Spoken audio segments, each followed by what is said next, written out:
मैं सोमनाथ मंदिर हूँ, समुद्र की लहरों के किनारे खड़ा। ये शांत लहरें और तपती धूप आज भले सुकून देती हों, लेकिन मेरा अतीत तूफानों से भरा रहा है।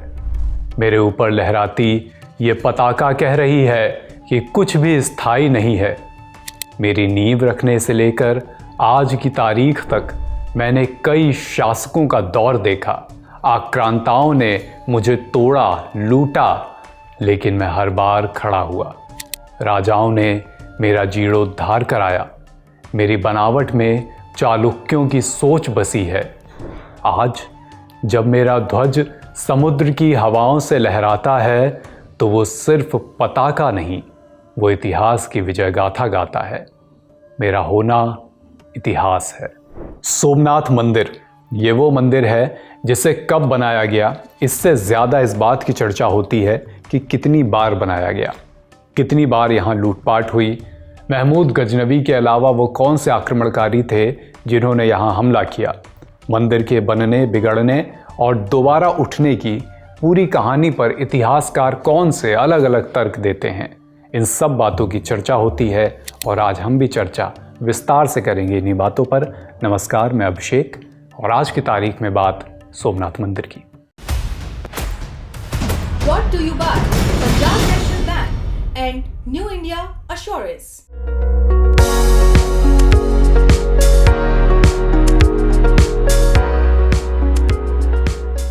पौराणिक मान्यताओं के मुताबिक भगवान शिव 12 जगहों पर ज्योति स्वरूप में विराजमान हैं। उन्हीं में एक है सोमनाथ मंदिर। गुजरात में अहमदाबाद से करीब 400 किलोमीटर दूर गिर सोमनाथ जिले में यह मंदिर बना है, मौजूद है। इलाके को प्रभास पाटन के नाम से भी जाना जाता है। काफ़ी ज्योग्राफिकली रिच एरिया है। पहले तो अरब सागर का तट, फिर त्रिवेणी संगम जहाँ हिरण, कपिला और सरस्वती नदी का संगम होता है, ये भी यहीं पर है। पहले पौराणिक मान्यताओं की बात करते हैं।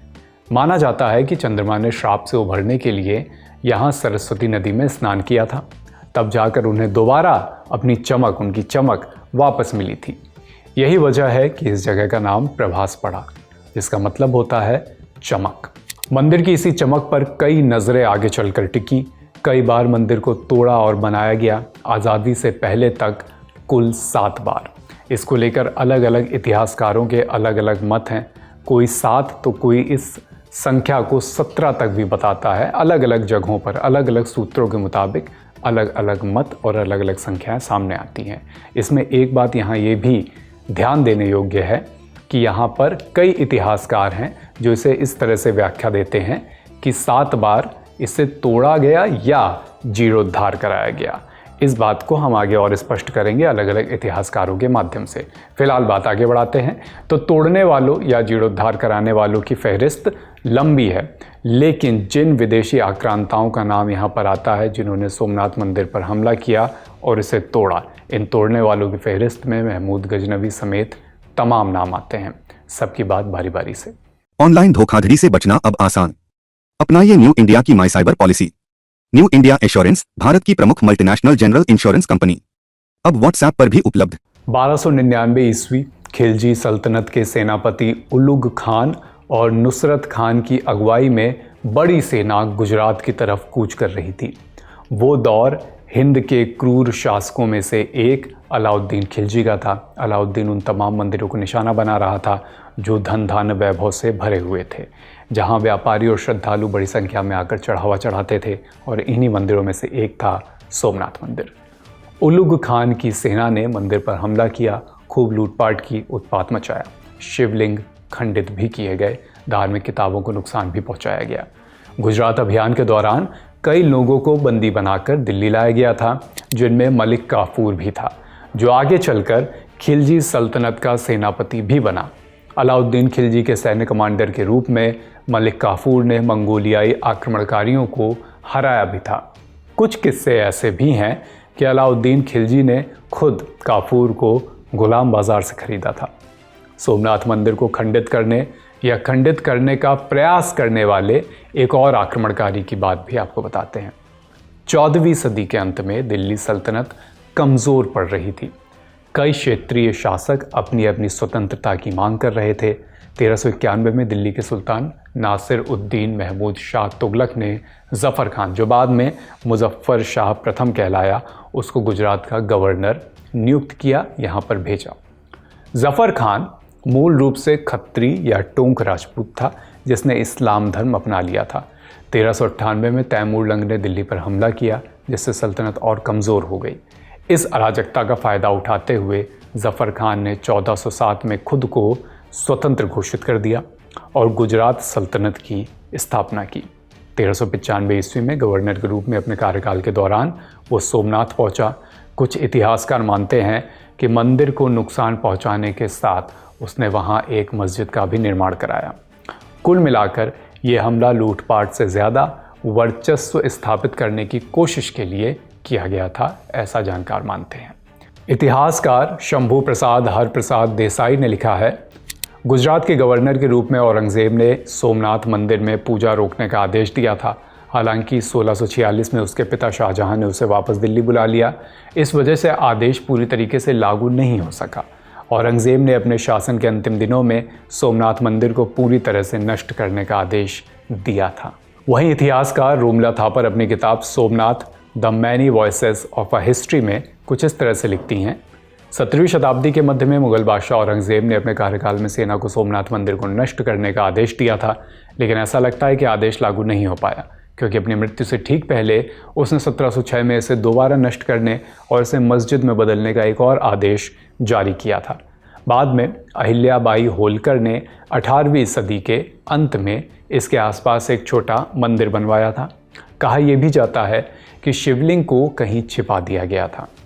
सोमनाथ मंदिर पर इसके अलावा भी तमाम आक्रमणकारियों और पोर्टुगीज़ व्यापारियों ने भी हमला या लूटपाट की, लेकिन इन तमाम हमलों में सबसे बर्बर था 1026 ईस्वी में सोमनाथ मंदिर पर किया गया आक्रमण।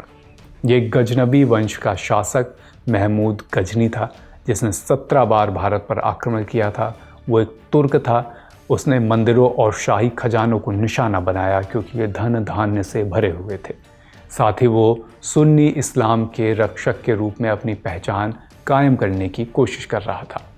उस दौर में सोमनाथ मंदिर के वैभव की गाथा दूर दूर तक फैली हुई थी। महमूद ने 8 दिन के युद्ध के बाद मंदिर में भयंकर लूटपाट मचाई। फारसी कवि फर्रुखी सिस्तानी के अनुसार यहाँ से लूटे गए धन का इस्तेमाल गजनी में किलों, मस्जिदों और महलों के निर्माण में किया गया। इस दौरान मंदिर को बचाने के लिए 50,000 लोगों ने अपनी जान भी गंवाई थी, ऐसा इतिहासकारों का मत है। हालांकि बाद में मालवा के परमार वंश के राजा भोज और चालुक्य वंश के शासक भीमदेव प्रथम ने फिर से एक सुंदर मंदिर खड़ा कर दिया था। हमने अभी बात की सोमनाथ मंदिर पर हुए कुछ आक्रमणों की, लेकिन यहाँ एक बात स्पष्ट करनी ज़रूरी है कि इन तमाम घटनाक्रमों के बीच कई राजाओं ने इसका जीर्णोद्धार भी कराया, जैसा हमने पहले भी आपसे चर्चा की। इस पर भी एक अलग एपिसोड है, जिसका लिंक आपको इस एपिसोड के डिस्क्रिप्शन बॉक्स में मिल जाएगा। इससे इतर सोमनाथ मंदिर से भारत के बाहर की सामाजिक राजनीतिक स्थितियां भी अछूती नहीं रही हैं। ब्रिटेन का ही उदाहरण ले लीजिए। मंदिर की चर्चा ब्रिटेन के हाउस ऑफ कॉमन्स तक में उठी है। कैम्ब्रिज यूनिवर्सिटी प्रेस में छपा एक लेख कहता है, 1842 में governor general of India lord Allen ने एक आदेश दिया कि सोमनाथ मंदिर के द्वार, जो उस समय चंदन की लकड़ी से बने थे, उनको अफगानिस्तान से भारत वापस लाया जाए। अब उपलब्ध तमाम जानकारियां तो ये कहती थीं कि इन द्वारों को महमूद गजनवी 1026 में लूटकर अपने साथ ले गया था। फिर बाद में इन दरवाज़ों को उसके मकबरे के बाहर रखवा दिया गया था, ऐसा कुछ इतिहासकारों का जिक्र मिलता है।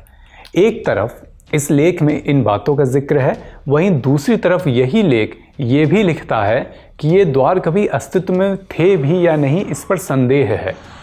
तो कुल मिलाकर खुशपुसाहट ये रही कि ब्रिटेन की तत्कालीन सरकार अलग अलग माध्यमों से सोमनाथ मंदिर के बारे में अलग अलग जानकारियां प्रसारित करवाकर धर्म और संस्कृति के आधार पर मत भिन्नता को और कहीं कहीं मतभेद तक को बढ़ावा देना चाह रही थी, ताकि इसके माध्यम से भारतीय राजनीति में वो अपनी स्थिति को मजबूत कर सकें। तो ये पूरी कहानी रही सोमनाथ मंदिर की। सोमनाथ मंदिर को कैसे इतनी बार लूटा गया, तोड़फोड़ करने की कोशिश की गई, अलग अलग आक्रमणकारी जो बाहर से आए, विदेश से आए, भारत में आकर उन्होंने सोमनाथ मंदिर को लूटा, इस पर अलग अलग इतिहासकारों के क्या मत हैं, ये सब हमने आपको बताने का प्रयास करा। साथ ही ये भी कि कैसे सोमनाथ मंदिर के इर्द गिर्द अलग अलग देशों की भी सामाजिक और राजनीतिक परिस्थितियाँ प्रभावित होती रही हैं और उनके अलग अलग प्रयास रहे हैं कि सोमनाथ मंदिर के इर्द गिर्द चीज़ों को भारत में भी प्रभावित किया जा सके।